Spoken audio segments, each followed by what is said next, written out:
Preciso perder peso antes de engravidar? A resposta é bem simples e direta. Sim, você precisa perder peso antes de engravidar. Mas será que é só você ou seu esposo também? Será que o parceiro também precisa perder peso quando a gente está pensando, está projetando uma gravidez? No vídeo de hoje nós vamos conversar um pouco sobre esse assunto e eu quero te mostrar um motivo importantíssimo pelo qual essa perda de peso na mulher e quem sabe no homem é fundamental para o bom desenvolvimento do bebê.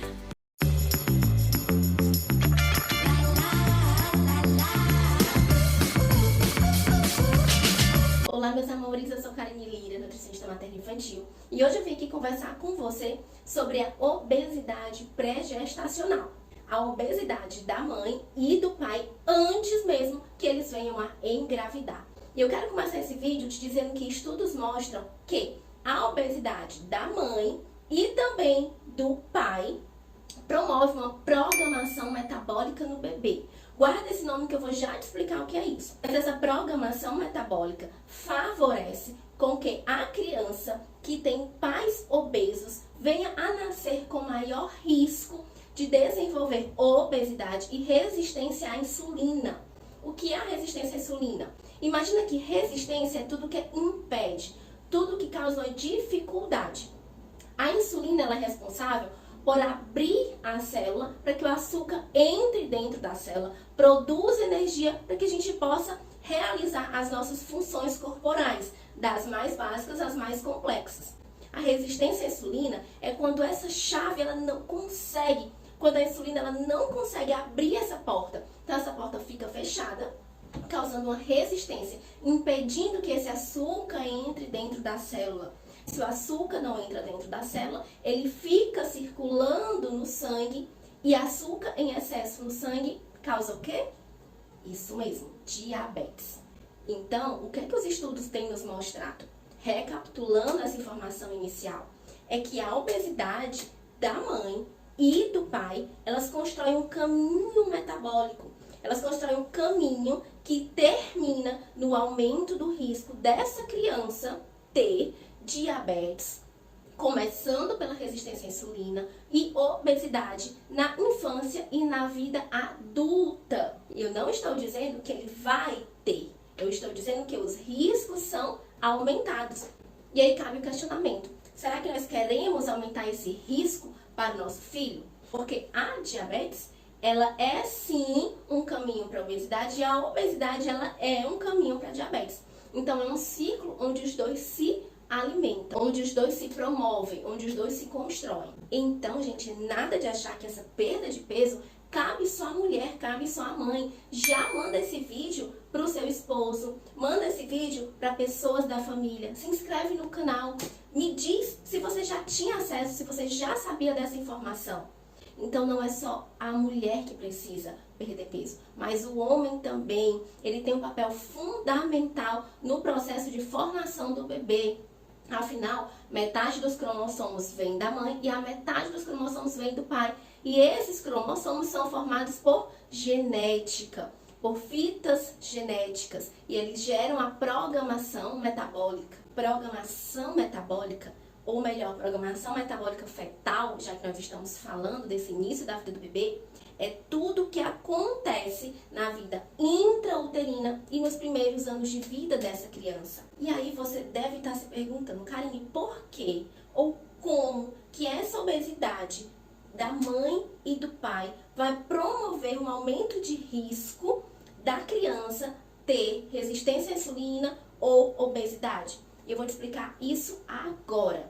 No momento que esse bebê está sendo formado, trazendo genes de pais obesos, os órgãos desse bebê começam a se formar de uma forma diferente. Como assim, Karine? Esses órgãos serão anatomicamente defeituosos? Ou seja, eles estão formados de modo errado esteticamente? Não. O que começa a acontecer são alterações a nível metabólico muito interno desse órgão. Um grande exemplo é o fígado. O fígado do bebê de pais obesos, ele já começa na vida intrauterina a produzir mais glicose do que o necessário. O músculo desse bebê, o músculo que está se formando, ele vai começar a ter uma resistência à insulina. Lembra do que eu expliquei do que é resistência à insulina? Vai ser difícil, vai ter uma resistência, uma dificuldade para que essa glicose entre no músculo do bebê. O nosso corpo ele é formado de músculo, o nosso coração, os nossos membros, os nossos órgãos internos, todos têm músculo. O tecido adiposo, ele também sofre alteração. Ele começa a se desenvolver com a capacidade mais baixa de queimar gordura. Então, para pensar quantas pessoas hoje não têm excesso de peso, não têm obesidade. Quantas crianças não estão nascendo dentro desse contexto? Será que você tem dificuldade de perder peso? Será que os seus pais foram obesos? Então, isso também pode ser um fator que está dificultando essa sua perda de peso. Porém, isso não é um fator determinante para que você não perca peso, tá? Para que o seu filho não perca peso lá na frente. Isso não é um fator determinante, mas é um fator que dificulta sim o processo. Porque as suas células adiposas, a célula do bebê, vai ter uma menor capacidade de queimar gordura. Um outro órgão afetado é o hipotálamo. O hipotálamo ele é responsável pelo centro de regulação de fome e de saciedade. E essa saciedade passa a ficar desregulada, passa a já ser desregulada na vida intrauterina, já começa a ter uma alteração no hipotálamo do bebê. Além dessa desregulação da saciedade, nós temos também uma alteração do apetite e da termogênese, que é a capacidade de queimar gordura. E não para por aí, nós temos também alteração renal nesse bebê. Também temos o pâncreas com a secreção defeituosa de insulina. Olha quantas alterações no corpo do bebê nós estamos causando quando os pais são obesos. E aqui nesse vídeo eu não quero trazer culpa para você. Até porque, como eu falei, existe uma forma ainda de reverter tudo isso depois que a criança nasce. Porém, eu quero trazer um alerta para você que está pensando em engravidar. Para que você possa cuidar do seu corpo, para que o seu esposo possa cuidar do corpo dele, para que juntos vocês possam gerar um bebê com menor risco de desenvolver doenças metabólicas. Então, todas essas alterações no pâncreas, no fígado, no rim, no hipotálamo, elas são a programação metabólica que a gente falou.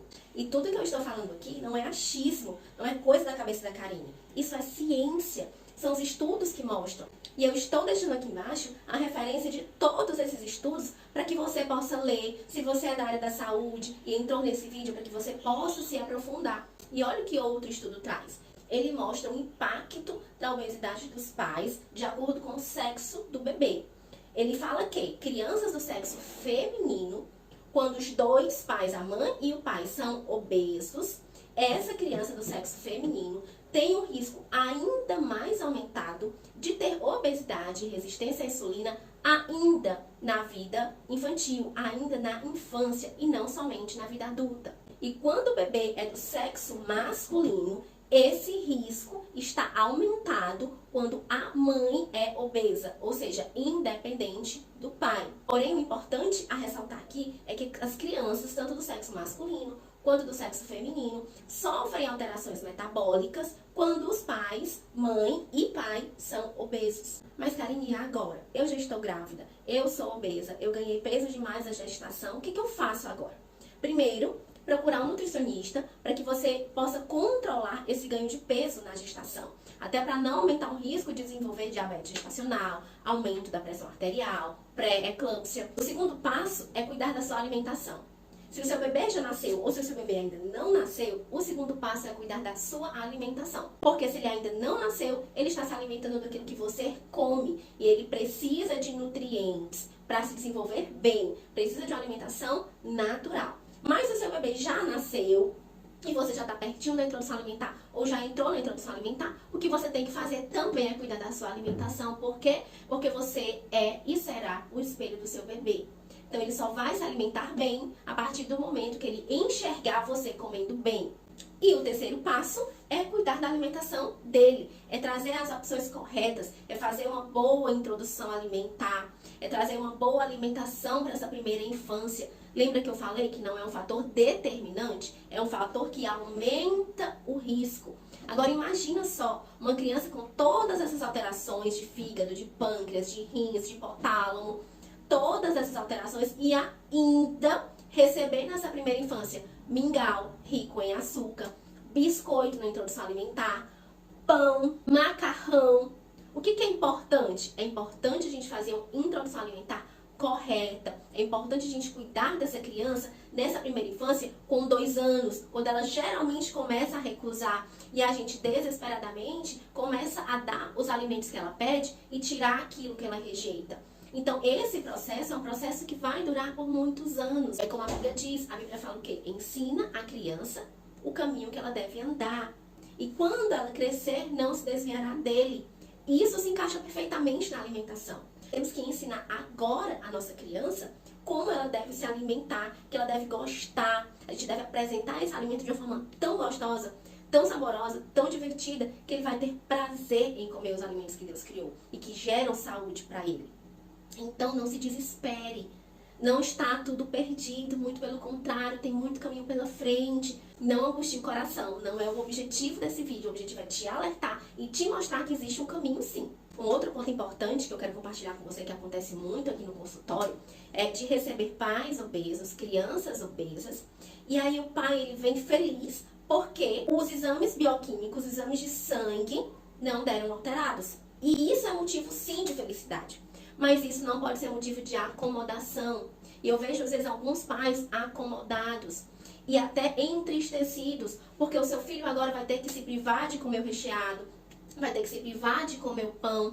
E esse não é o pensamento que a gente deve ter. Na verdade, nossas crianças não são coitadinhas porque não comem isso. Na verdade, elas são abençoadas por gostarem dos alimentos que Deus criou e não amar os alimentos que causam doença ao corpinho delas. Então, o alerta que eu quero te trazer é não se acomode se os exames bioquímicos, exames de sangue, glicemia, colesterol, triglicerídeos, se os exames do seu filho não deram alterados. Não se acomode com isso. Muito pelo contrário, agradeça a Deus e vamos construir um caminho de uma boa alimentação. Porque todas aquelas alterações metabólicas de fígado, de rins, de pâncreas, de hipotálamo estão lá. Elas não podem ser alimentadas, elas não podem ser estimuladas com alimentação ruim. Elas precisam ser protegidas com uma boa alimentação. Então o recado é não se acomode, mas trabalhe para que o seu filho tenha uma boa alimentação. Se essas informações estão sendo importantes para você e você tem lembrado durante esse vídeo de alguma família, de alguma criança, encaminhe esse vídeo, encaminhe essa informação. Não deixa essa oportunidade passar, porque você pode estar abençoando a vida de uma família mudando o contexto alimentar dele. Se você tem interesse de ser atendido por mim, você pode entrar em contato pelo direct do Instagram ou então pelo link do Telegram que vai estar aqui na descrição. E se você ainda não é inscrito, se inscreve no canal. Juntos, vamos construir um novo comer, uma nova aceitação para as crianças e para você também.